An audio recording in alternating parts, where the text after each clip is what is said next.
నమస్కారం అండి. Learning world 369 వీక్షకులందరికీ స్వాగతం, సుస్వాగతం. ఈరోజు మనం గుడిపాటి కనకదుర్గ గారు రచించినటువంటి మనస్సు అనే కథను చదువుకోబోతున్నాం. మీకు కథ నచ్చితే లైక్ చేయండి, మీ ఫ్రెండ్స్కి షేర్ చేయండి. ఇక కథలోకి వెళ్దామా మరి. మంగళ వాయిద్యాలు మోగుతున్నాయి. పెళ్లిపీటల మీద కూర్చున్న నాకు ఇది నిజమా అనిపిస్తోంది. నాకేనా పెళ్లి జరిగేది అనిపిస్తోంది. కానీ అది అక్షరాల నిజమని నా పక్కన కూర్చున్న వ్యక్తిని చూస్తేనే అర్థమవుతోంది. కళ్యాణ వేదిక మీద ఎవరూ లేరు.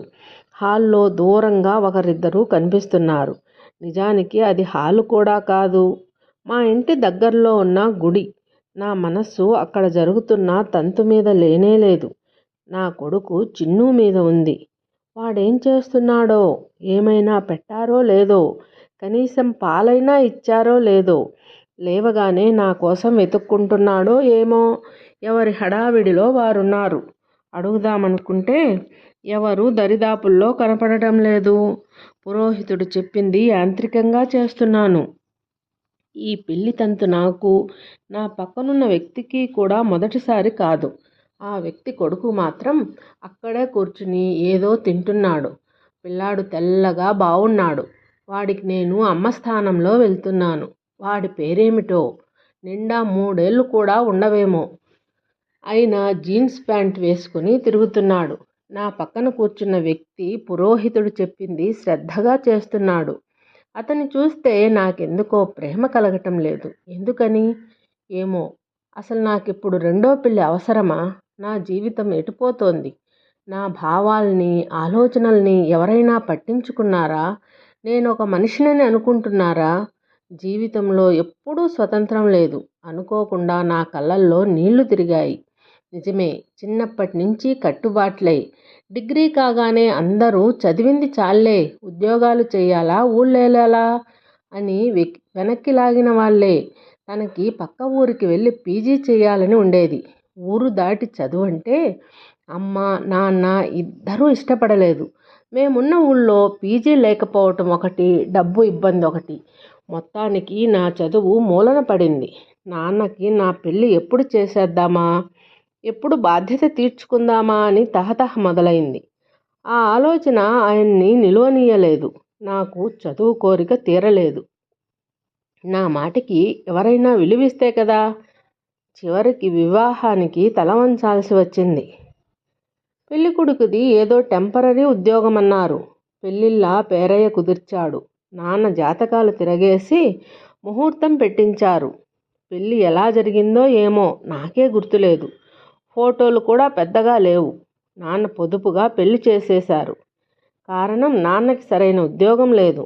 జాతకాలు చెప్తే వచ్చే ఆదాయమే మా కుటుంబానికి ఆధారం. నా భర్త నెలలోపు వచ్చి తీసుకెళ్తానని చెప్పాడు. కానీ నెలలోపే స్కూటర్ యాక్సిడెంట్లో మరణించిన వార్త పిడుగులా వచ్చి పడింది. అమ్మా నాన్న కంటికి మంటికి ఏకధారగా ఏడ్చారు. నన్ను పట్టుకొని దురదృష్టం నా మహాన రాసి పెట్టిందని ఆ బాధలో నన్ను తిట్టిపోశారు నాన్న. ఆయన జాతకాలు చెప్పే పాండిత్యం ఏమైందో. నా జాతకంలో గ్రహాలు ఎదురు తిరిగాయి. చిత్రంగా నాకు ఏడుపు రాలేదు. అసలు నా భర్తతో నాకెలాంటి అనుబంధం లేనేలేదు. దేన్ని తలుచుకుని ఏడవాలి? ఇద్దరం కలిసి ఏ హనీమూన్కి వెళ్ళలేదు. ఏళ్ల తరబడి సహజీవనం చేయలేదు. ఇద్దరి మధ్య తీపి గుర్తులేం లేవు. మరి ఏడుపు ఎలా వస్తుంది? అయినా ఏడవకపోతే బాగుండదేమోనని మొహం విచారంగా పెట్టుకుని మాత్రం కనపడేదాన్ని. కానీ గర్భవతినని తెలిసినప్పుడు మాత్రం మొదటిసారిగా విపరీతంగా ఏడ్చాను. నా జీవితానికే ఓ గమ్యం లేదు. మరో పసిప్రాణాన్ని ఈ లోకంలోకి తీసుకొచ్చి ఎలా పెంచాలి? ఇప్పుడేం చేయాలి? అమ్మా నాన్న జీవోత్సవాల మాదిరి అయిపోయారు. చుట్టుపక్కల వారు నన్ను చూస్తేనే అశుభంలా భావించి తప్పుకు తిరిగేవారు. చుట్టూ ఉన్న వారి వల్ల చచ్చిపోతానేమోనన్న భయం కూడా కలిగేది. ఆ వాతావరణం తట్టుకోవటం కష్టమైపోయింది. నాకు పుట్టిన కొడుకును చూసుకున్న తర్వాత నా కన్నీళ్ళు ఇంకిపోయాయి. వాడెంత అందంగా ఉన్నాడు. తెల్లటి తెలుపు, పాలబుగ్గలు, మొహాన్ని కప్పేసే జుట్టు, గుప్పెట్లు మూసుకుని నిద్రలోనే నవ్వుకునే నా కొడుకుని చూస్తూ గంటలు గంటలు గడిపేదాన్ని. నేను వద్దు వద్దంటుంటే పెళ్లి చేశారు. ఆ పెళ్ళి పెటాకులయింది. ఆ ప్రభావమో ఏమో నాన్న పట్టుదలలు, రూల్సు, సంప్రదాయాలు అన్నీ మాయమైపోయాయి. అంత చిన్న వయసులో నేనున్న పరిస్థితి చూసి నాన్న కుమిలి కుమిలి ఏడ్చిన రోజులున్నాయి. బీఈడీ చెప్పించి ఎవరెవరినో పట్టుకొని నన్ను టీచర్గా వేయించేదాకా ఆయన నిద్రపోలేదు. నా చదువు కోసం ఆయన అప్పులు కూడా చేశారు. అమ్మ అప్పడాలమ్మి, ఊరగాయలమ్మి కొంత డబ్బు సంపాదించింది.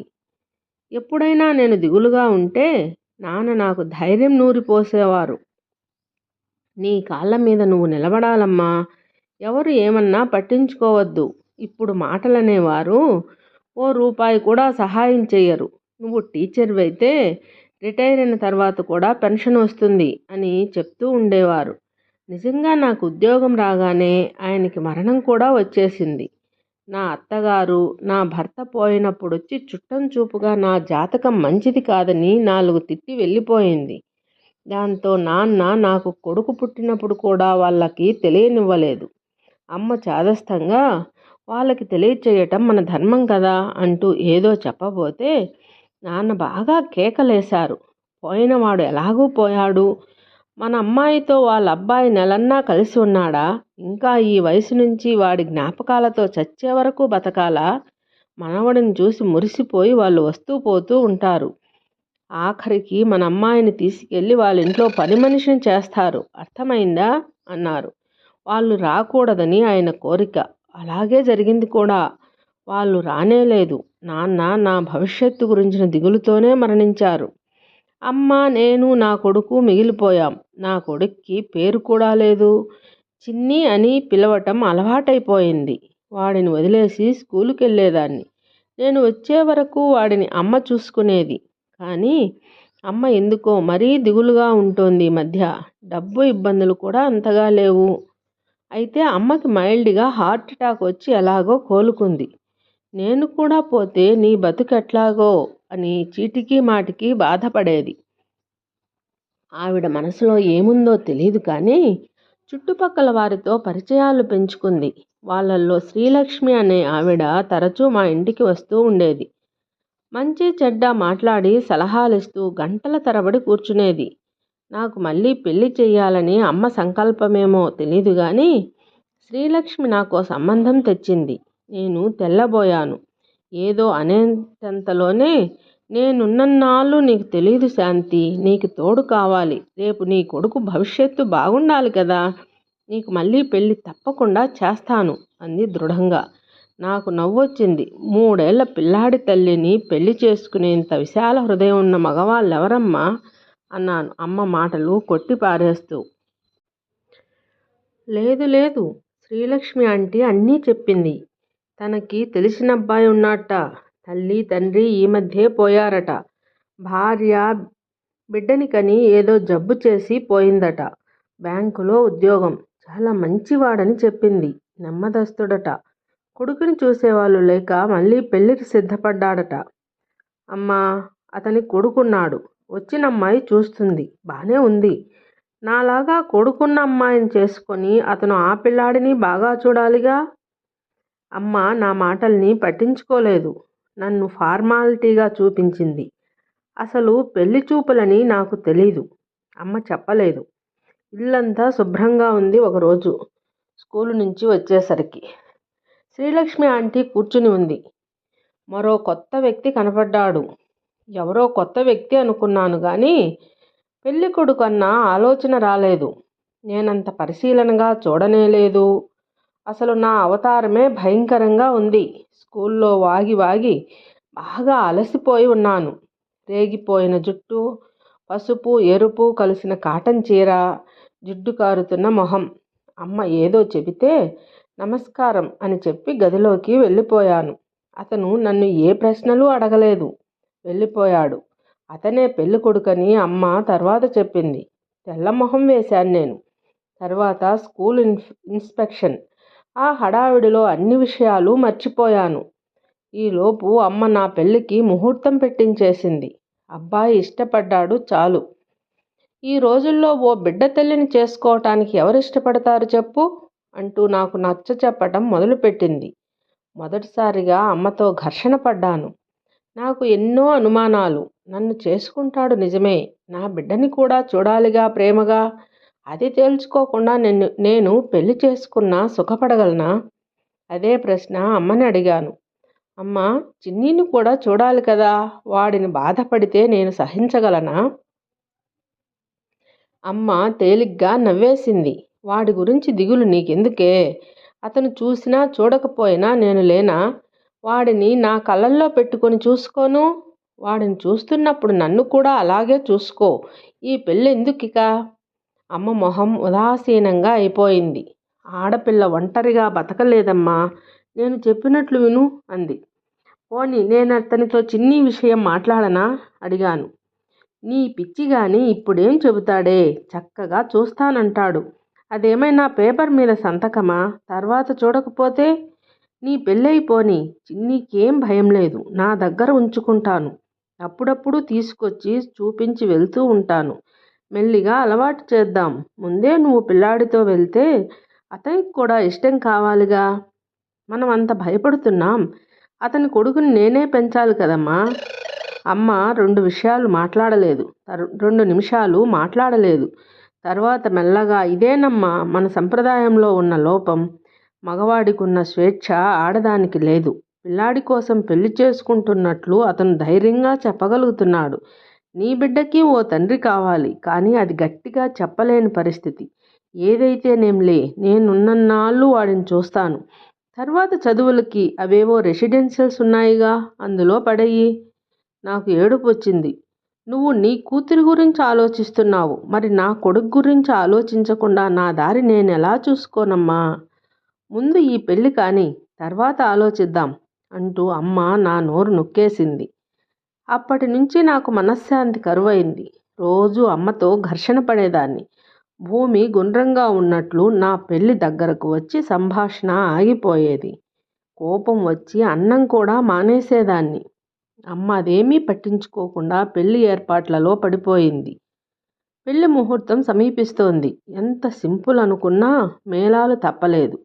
నా మనసంతా చిన్ని చుట్టూ తిరుగుతోంది. వాడిని పెళ్లికి తీసుకురావటానికి ఇష్టపడలేదు అమ్మ. వద్దంటున్నా వినకుండా తెలిసిన వాళ్ళ ఇంట్లో అట్టిపెట్టింది. వాళ్ళు వీణ్ణి పట్టించుకున్నారో లేదో, నా మనసంతా ఒకటే పీకేస్తోంది. పెళ్ళి ఎలా జరిగిందో నాకే తెలీదు. పక్కన కూర్చున్న మనిషిని చూద్దామన్న కుతూహలం కూడా నాకు లేదు. నా కొడుకు గురించే ఆలోచిస్తున్నాను. మెడలో మంగళసూత్రం పడింది. మొహాన బొట్టుతో నా మొహం నాకే కొత్తగా కనపడుతోంది. మాటి మాటికి అద్దం చూసుకుందామనిపిస్తోంది. పెళ్లి కార్యక్రమాలు కాగానే నా భర్త సెలవు లేదని, బ్యాంకులో ఇన్స్పెక్షన్ అని వెళ్ళిపోయాడు. త్వరలో వచ్చి తీసుకెళ్ళిపోతానని అమ్మతో చెప్పాడు. ఆ రోజు సాయంత్రం చిన్నీని కాళ్ళ మీద ఉయ్యాల ఊపుతున్నాను. వాడు చిన్న బనీను వేసుకున్నాడు. వాడు నాకు ప్రతి నిమిషం ముద్దుగానే ఉంటాడు. అమ్మా, నువ్వు బావున్నావు అన్నాడు ఉన్నట్టుండి వాడు. నేను వాడిని గాఢంగా ముద్దు పెట్టుకున్నాను. అమ్మా, నువ్వెక్కడికైనా వెళ్తావా? నేను అమ్మమ్మ దగ్గర ఉండాలా? వాడు పెద్ద ఆరిందాలా అడిగాడు. నాకు ఆశ్చర్యం వేసింది. అమ్మ వీడిని అప్పుడే మానసికంగా ప్రిపేర్ చేస్తోందన్నమాట. నిన్ను వదిలి నేనెక్కడికి వెళ్తాను? నువ్వు కూడా వస్తావు అన్నాను దృఢంగా. అమ్మ అక్కడే ఏదో సర్దుతోంది. నువ్వలా నేర్పకు. నా దగ్గర ఉంచుకునేందుకు వాడిని సిద్ధం చేస్తున్నాను. కొన్నాళ్ళవని. నేను తీసుకొస్తానని చెప్పాగా అంది విసుగ్గా. అబ్బాయి నిన్ను ఎల్లుండి తీసుకెళ్తాడట అంది మళ్ళీ. ఎల్లుండేనా? అవును, ఆడదిక్కులేని ఇల్లు. ఎన్నాళ్ళుంటాడు? నువ్వు స్కూలుకి వెళ్ళటానికి అక్కడి నుంచి కూడా వీలేనట. సిటీ బస్సు సౌకర్యం కూడా ఉందట. నేనేమీ వినలేదు. చిన్నీతో క్యారమ్స్ ఆడుతూ కూర్చున్నాను. వాడికి ఇంకా చేత కాదు. స్ట్రైకర్తో కాయిన్ని కన్నం దాకా తోస్తున్నాడు. చిన్నీని వదిలి వెళ్ళాలంటే క్షోభగా ఉంది నా మనసు. పోనీ అతనితో ముందే చెప్పేస్తే చిన్నీతో సహా వస్తానని. ఏదో జంకు నన్ను వెనక్కి లాగుతోంది. ఒక వివాహం దెబ్బతిన్న కారణంగా వచ్చిన భయమా ఇది? ఏమో, ఈ భయపడే జబ్బు నాకేనా? ప్రతి భార్యకి ఉంటుందా? భర్తకి ప్రతి విషయంలోనూ ఎస్ బాస్ అనకూడదని తోటి టీచర్లతో వాదించే నేను ఇవాళ నా కొడుకు నాతోనే ఉంటాడని అడగటానికి సంకోచిస్తున్నాను. అతని మనసులో మాట ఏమిటో తెలియదు. అతను నా కొడుకును చూసే ఉంటాడు. కానీ ఏ అభిప్రాయం చెప్పలేదు, దగ్గరకు పిలవలేదు, ప్రేమగా ఆప్యాయంగా పేరన్నా అడగలేదు. రేపు వాడి భవిష్యత్ ఏమిటి, ఎలా ఉండబోతోంది? ఇది నా మనసును వేధిస్తున్న ప్రశ్న. నువ్వు ప్రతి ఆదివారం వచ్చి చిన్నీతో గడపొచ్చు. ఎక్కడో దూరాన ఉన్నాడని బాధపడక్కర్లేదు. అమ్మ తన కూతురి గురించి తాపత్రయపడుతుంటే నేను నా కొడుకు గురించి తాపత్రయపడుతున్నాను. వాడికి అమ్మ ప్రేమను ఇప్పటి నుంచే దూరం చేయాలా? అనుకున్న ఎల్లుండి గిర్రున తిరిగొచ్చింది. అమ్మ 2 సూట్ కేసులు, ఓ పుట్ట రెడీ చేసింది. నానా హైరానా పడి పచ్చళ్ళు, ఏవో తినుబండారాలు, చలిమిడి అన్నీ చేసింది. నా భర్త అన్న టైంకి వచ్చేశాడు. అతనితో పాటు ఇంకెవరూ రాలేదు. తల్లి తండ్రి లేరు. బంధువుల్లో ఉన్న ఆడపిల్లల్ని చేసుకోనన్నాడని అందరూ దూరమయ్యారు. ఇంట్లో ఓ పనిపిల్ల సహాయంతో కొడుకును చూసుకుంటున్నాడు. అతను రాగానే కొడుకుతో అదుగో అమ్మ అని చూపించాడు. నాలో ఉన్న సహజ సంకోచం వాడిని ఎత్తుకునేటట్లు చేసింది. అతనేమైనా అనుకుంటాడేమోనని వాడిని ముద్దు పెట్టుకున్నాను. నా భర్తని ఆనందపరచడం ప్రారంభించానా? నాలో ఎందుకీ బలహీనత? నాకున్న మొహమాటం అతనికి లేదు. అదిగో అమ్మ అని ధైర్యంగా కొడుకుకి చూపించాడు. అడుగో మీ నాన్న అని చెప్పే ధైర్యం నాకుందా? ఎందుకిలా నా నోరు మూతపడిపోయింది? నా మనసులో ఏవేవో ఆలోచనలు. అతని కొడుకు చాలా బాగున్నాడు. తెల్లటి తెలుపు, ఒత్తైన జుట్టు, ముద్దుగా ఉన్నాడు. గోళ్ళు కూడా నీటిగా కత్తిరించున్నాయి. వాడు చిన్ని ఒకటే వయసు కావచ్చు బహుశా. నీ పేరేంటి అడిగాను, ఏదో ఒకటి మాట్లాడాలి కదా అని. సాకేత్ అన్నాడు. సాకేత్, నా భర్త నుంచి వచ్చింది సమాధానం. అతను అప్పుడు కూడా నా కొడుకు పేరడగలేదు. భోజనానికి ముందు వాష్ బేసిన్ దగ్గర సోప్తో చెయ్యి కడుక్కుని మరీ వచ్చాడు సాహెత్. మంచి అలవాటే అనుకున్నాను మనసులో. భోజనం చేయగానే ఇద్దరూ గదిలో పడుకున్నారు. నేను చిన్నీకి అన్నం తినిపించాను. ఎలాగో ఏడుపు ఆపుకొని కళ్ళు తుడుచుకున్నాను. మెల్లగా దొడ్లోకి తీసుకెళ్ళి, నాన్న, అమ్మమ్మని ఏడిపించకుండా వేళకి అన్నం తినెయ్యి, అల్లరి చెయ్యకు, నేను మళ్ళీ వచ్చి నిన్ను తీసుకెళ్ళిపోతాను అని వాడికి ఏవేవో చెప్పాను. వాడు ఏవో చేగోడీలు తింటున్నాడు. వాడికేం తెలుస్తుంది నా బాధ? అన్నిటికీ తలూపుతున్నాడు. వాడిని విడిచి ఇప్పటిదాకా ఒక్కరోజు కూడా లేను. వాడు ఉండగలడా? నేనుండగలనా? అమ్మా, మన ఇంటికి వచ్చిన ఆయన పేరేంటి? పేరా అనుకున్నాను. నాకే గుర్తులేదే. కమలాకర్రావో ఏదో కమల్ అంటారట చెప్పాను వాడికి. నేను ఫ్రెష్ అయి వచ్చేసరికి చిన్ని, సాకేత్ టీవీలో డిస్కవరీ ఛానల్ చూస్తున్నారు. అమ్మా, వీడికి కూడా టీవీలో ఇదే ఇష్టం అంట. చిన్ని సంతోషంతో ఉక్కిరిబిక్కిరవుతున్నాడు. వాడు వీడు అంటే కమల్ ఏమనుకుంటాడోనని భయపడ్డా. కానీ అతను మౌనంగా టీవీ చూస్తున్నాడు. బహుశా ఎక్కువ మాట్లాడడు అనుకుంటా. మర్యాదకైనా చిన్నీని పలకరించవచ్చు కదా. ఏమిటి మనస్తత్వం?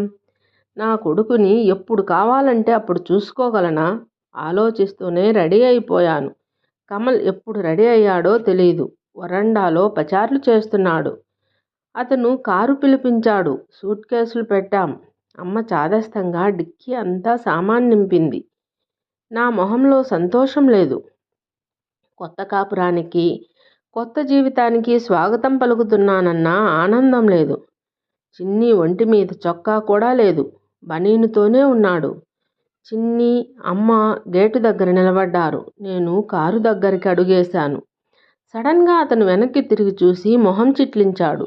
నా వంక కోపంగా చూశాడు. నాకు అర్థం కాలేదు. ఏమిటిది అన్నాడు తీవ్రంగా.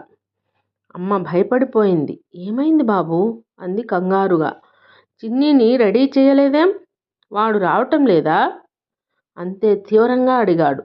అమ్మ నేను మొహాలు చూసుకున్నాం. ఒక్క క్షణం ఏం మాట్లాడాలో తెలియలేదు. మీది కొత్త కాపురం కదా బాబు, వాడిని నా దగ్గర ఉంచుకుందామని. అయితే సాకేత్ని కూడా ఉంచుకుంటారా? కొత్త కాపురం కదా, వాడు మాత్రం దేనికి? అమ్మ తెల్లబోయింది. ఏమీ మాట్లాడలేదు. మీరు ఇలా చేయొచ్చా? చిన్ని తల్లిని విడిచి ఉండగలడా?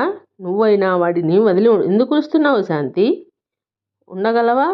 లేకపోతే నా కొడుకులో నీ కొడుకును చూసుకుంటూ గడిపేస్తావా సినిమాల్లో మాదిరి? నాకు కళ్ళల్లో నీళ్లు తిరిగాయి, కానీ ఏమీ మాట్లాడలేకపోయాను.